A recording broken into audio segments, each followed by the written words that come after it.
आमच्या सेवाप्रसाद या यूट्यूब चॅनलला सबस्क्राईब करा आणि नवीन व्हिडिओ नोटिफिकेशनसाठी बेल बटनवरती प्रेस करा.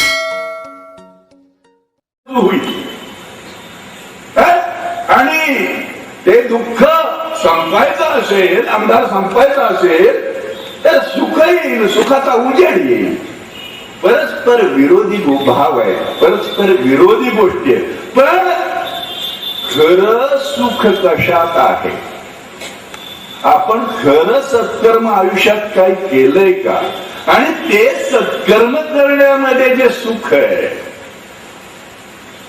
त्याला सुख म्हणायचं का समाधान म्हणायचं, याचा विचार सुद्धा आपल्या डोक्यामध्ये कधीही येत नाही. आणि होत काय यामुळे? रोजचे जे प्रॉब्लेम आहेत 100% प्रॉब्लेम, स्वतःचे प्रॉब्लेम आपण स्वतः क्रिएट करतो. फार वाईट गोष्ट आहे. आणि मग होत काय? त्यातून सुखाच्या संकल्पनेतून समाधानाची संकल्पना आपल्याला कधीही शिवत नाही, माहित नाही, त्याचा अर्थ माहित नाही. मग कोणतरी बुवा येतो, कोणतरी महाराज येतो, कोणतरी देवऋषी येतो, कोणतरी असा येतो की जो आपल्याला पैसे दुप्पट करतो, सोनं चौपट करतो, अमुक करतो, तमुक करतो. सुखाच्या संकल्पना आपण आयुष्यभर ही सवय लागते. कोणाला आपण सुख सुखच करतो. आपल्या आयुष्याला सुद्धा सुख सुख करायची सवय लागलेली असते आपल्याला. सुख सुख कोण करतं माहित आहे? ज्यांना जीवनाचा अर्थ अजिबात माहित नसतो, जीवनामध्ये काय करायचं हे सुद्धा ज्यांना माहित नसतं, ते आयुष्यभर सुख सुख सुख सुख सुख सुख सुख सुख करतात. प्राण्यामध्ये काही असे आहेत, त्यातला आपण मानव प्राण्यामध्ये देह घेतला आणि आपण सुख सुख सुख सुख करत आयुष्य जर घालवायचं म्हटलं तर सुख कधीही आपल्या दारी येणार नाही. समाधान कधी आपल्या अंतःकरणात राहणार नाही. आनंद अवस्था आपल्याला कधीही प्राप्त होणार नाही.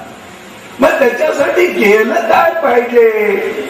सध्या चाललंय सगळं, हे जर वाईट असेल, हे जर चुकीचं असेल, काय आहे? एक अतिशय महत्वाची गोष्ट, जे आपल्या हातात आहे, जे आपण करू शकतो ते आपण कधीही करत नाही. जरा विचारपूर्वक विचार करा माय बाप्पानो. जे आपल्या हातात आहे, जे आपण करू शकतो, जी आपली पात्रता आहे, जी आपली कुवत आहे, ते आपण कधीही आयुष्यात करत नाही. आणि जे आपल्या आवाक्याच्या बाहेर आहे, आपल्या पात्रतेपेक्षा फार मोठे, ते वजन आपण उचलू शकत नाही, ते आपण करू शकत नाही, ते करतो असा आव आपण आणतो. आणि त्यामुळे होतं काय? हे प्रॉब्लेम निर्माण होतात. एक विचार आहे, we are made for each other. हम बने तुम बने एक दूजे के लिए. हा विचारच शिवत नाही आपल्या मनामध्ये. हा अतिशय साधा विचार आहे. आपण कुणासाठी बनलेलो आहोत? बघा, आपण एक अरुण काका. आता अरुण काका म्हणता किती जणांचा हा काका आहे? अरुण मामा म्हणाल कोण? अरुण मामा किती जणांचा मामा आहे? कोण? असंख्य प्रकारची नाती सांभाळणारा एकच अरुण काका असू शकतो. तसं तुम्ही असू शकता त्या स्टेजवर. कोणाचा मामा असतो, कोणाचा बाबा असतो, कोणाचा अण्णा असतो, कोणाचा नाना असतो, कोणाचा दादा असतो, कोणाचा, म्हणजे सगळी नाती. स्त्रियांचं तसंच आहे, पुरुषांचं तसंच. त्या स्टेजवर मुलाचं तसंच आहे, मुलीचं तसंच आहे, नवऱ्याचं तसंच आहे, बायकोचं तसंच आहे. ही सगळी नाती सांभाळायचे. पण कुणासाठी काय करतो? दुसऱ्यांचा. बायको कधी नवऱ्याचा विचार करते का? नवरा कधी बायकोचा विचार करतो का? दोघं मिळून कधी मुलांचा विचार करतात का? मुलं कधी आई बापाचा विचार करतात का? दुसऱ्यांचा. हे बनलीत नाती कशासाठी, ही रिलेशनशिप आहे का, आणि ही रिलेशनशिप तयार करणं, हे नाते संबंध निर्माण करणं म्हणजे सुख दुःख समाधान. आणि ज्या ज्या असंख्य विरोधार्थी शब्द आहेत, असमाधानी असतो, समाधानी त्याला विरोधार्थी शब्द आहे असमाधानी, दुःखी सुखी, प्रेम द्वेष, राग लोभ, हे सगळे विरोधार्थी शब्द जे आहेत याच्यापासून माणूस परावृत्त होतो दुसऱ्याचा विचार केल्यानंतर.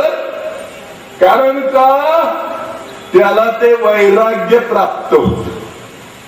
बघा आपल्या हातात आहे ही गोष्ट, पण आपण समजतो काय वैराग्य म्हणजे, आपण काय समजतो, घरदार सोडणं, बायको पोरं सोडणं, कुठेतरी जंगलात जाणं, बघवी वस्त्र घालणं म्हणजे वैराग्य, काही न करणं म्हणजे वैराग्य, संन्यासी होणं म्हणजे वैराग्य, प्रपंचाचा संबंध न ठेवणं म्हणजे वैराग्य.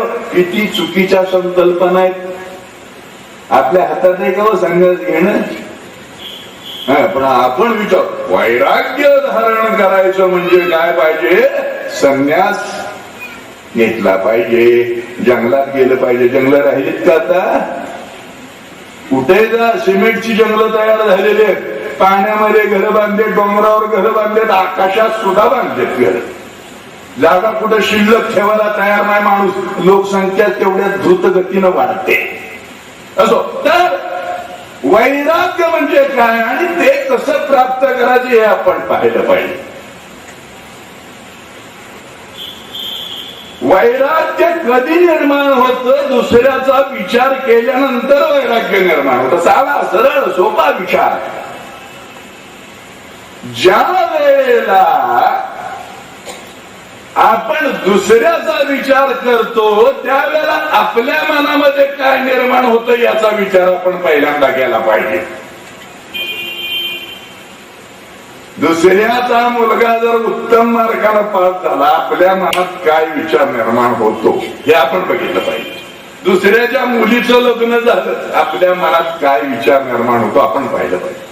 मला सांगा वैराग्य निर्माण होतं का तुमच्या मनात? त्यावेळेला सुख दुःख समाधान असमाधान अशा भावांमध्ये आपण गुरफटतो. काय हो ती पोरगी काही धड होती की आपण झालं लग्न तिचं? धड होती का म्हणजे अरे धड दाखट असल्याशिवाय लग्न झालं का तिचं? पण बरं झालं एवढा शब्द सुद्धा आपल्या मुखातून येत नाही. बरं झालं हा शब्द आपल्या मुखातून येतो. कधी येतो? एखादी जर लठ्ठ स्त्री आपल्या ओळखीची, नेहमी आपल्याला कुचक बोलणारी आणि भराभरा आपल्या घरापुढनं जाताना आपल्याच कार्ट्यानं टाकलेल्या केळाच्या सालीवरनं घसरून पडली, बरं झालं आपण म्हणतो. काय आहे यामध्ये? कुठला भाव आहे? वैराग्य निर्माण होणार कसं? म्हणून सांगतो माणसाची रिलेशनशिप आपली असतेच.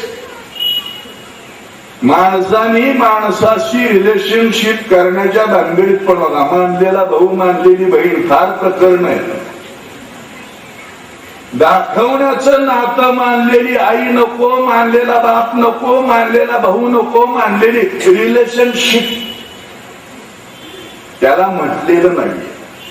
ऑलरेडी आपण कुणाच्या तरी पोटी जन्म घेतो, त्यामुळं जन्म घेणारा मुलगा होतो किंवा मुलगी होते आणि त्याचे जे जन्मदाते ते आई किंवा बाप होतात आणि त्यांचे जे रिलेटिव्ह होते ते आपले रिलेटिव्ह होतात. त्यामध्ये काही करावं लागत नाही आपल्याला, हे ऑटोमॅटिक घडतं. म्हणून मी नेहमी सांगतो काय, प्रपंच होत राहतो. त्याला प्रपंच म्हटले.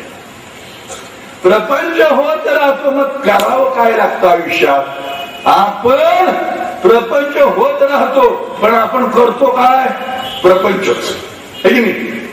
अहो काका तुम्हाला काय माहिती आहे प्रपंचात किती लपडी असतात. मी संन्याशी माणूस असते जर का मला सांगतात. अरे मलाही सगळं आहे, मी प्रपंचिक माणूस आहे, पण माझा विचार काय आहे? प्रपंच मी करतच नाही. माझं लग्न झालं, मुलं झाली, ती मार्गाला लागली, मी काय केलं? काहीही केलं. हा खरा भाग आहे. प्रत्येकाच्या बाबतीत हेच असतो. विचार करून बघा, आपण करत नाही तेच आपण केलं हे नेहमी सांगतो. काही गोष्टी अशा असतात की आपण केल्या नाही, पण त्या आपल्या हातून. मग काय म्हणतो, आता काका फार उत्तम आहे बघा, मुलगा इंजिनियर झाला, मुलीचं लग्न झालं, मुलगी डॉक्टर झाली, हे सगळं केलं मी आणि आता मी समाधानी. त्याला आपल्या अंतर्मनाला विचारावं, आपण काकाला हे सांगतो त्यावेळेला खरे आपण समाधानी आहोत का? हे करण्यासाठी तुझा जन्म नाही, हे होत राहतं बेट्या, हे तू करतच नाही. प्रपंच हा होत राहतो. मग करावं काय लागतं? परमार्थ मात्र करावा लागतो, दुसऱ्याचा विचार मात्र करावा लागतो. स्वतःचा विचार ऑलरेडी आपल्यामध्ये इन्क्लूड आहे, अंगभूत आहे. आपण कुणासाठी बनलेलो आहोत हा दुसऱ्याचा विचार. रमगा म्हणलं ना, नवरा बायको ही रिलेशनशिप रेडी आहे, तयार आहे, यामध्ये काही करावं लागत नाही, सगळ्या गोष्टी घडतात आणि प्रपंच निर्माण होतो. आणि मग ते सासू सासरे असतात, त्यांचे आई बाप जे असतात ते एकमेकाचे सासू सासरे होतात, ही रिलेशनशिप आपोआप तयार होती. पण ज्या पद्धतीनं आपल्या आई वडिलाचा विचार बायको स्वतःच्या आई वडिलाचा विचार जसा करते, तशी नवऱ्याच्या आई वडिलाचा विचार करते का हा मुद्दा आहे. आणि नवरा स्वतःच्या आई बापाचा विचार करतो तसा बायकोच्या आई वडिलाचा विचार करतो का हा मुद्दा. याचा कोण विचार करतं का? मला तू लग्नात दिलं नाही होय, बरं बघतो. अरे काय लग्नात देणं घेणं, या चाली रीती या स्वयंभू आहेत का? कोणी निर्माण केल्या? त्याला 50 किलो सोनं दिलं पाहिजे, एवढं 1000 हुंडा दिला पाहिजे, लग्न करून दिलं पाहिजे. म्हणजे मुलगी होणं म्हणजे पाप का समजतात लोक? त्याचा विचार करा. आणि मग मुलीच्या जन्मावर प्रतिबंध आणण्या इतपत त्या आई बापांची वृत्ती का होते त्याचा विचार करा. सोनोग्राफी करा, टोनोग्राफी करा, असं करा तसं करा. कधीही स्त्रीलाच पोटी जन्म नको असतो मुलीचा. विचार करा. स्त्री मुक्ती आंदोलन करता कशाला करता? स्त्रिया मुलीला जन्म घालायला स्त्रिया तयार नसतात. का नको? मुलगा हवा, वंशाला दिवा. फुटबॉल सारखं आई बापाला पायानं उडवणारा मुलगा हवा, पण वंशाला देवा हवा. अरे काय दिवे लावणार वर्गा, काय दिवे लावणार? तू काही कर, पण तुझा पहिला नंबर आला पाहिजे. आई संस्कार करते मुलावर. त्या पोराला लहानपणापासून बर्थडे साजरा करते, त्यावेळेला दिवा लावायला शिकवते आणि झोवायला शिकवते. फुंक म्हणायचं, फुंक लहान असताना फुंकून टाकते. मेणबत्ती लावायची, केक आणायचा, कापायला विझवायला. लहानपणापासून शिकवायचं. तो काय दिवा लावायचा पुढे? संस्कार. आपण दुसऱ्यासाठी काय करतो फार मोठा विचार आहे हा. आणि तरच वैराग्य प्राप्त होतं. बरं,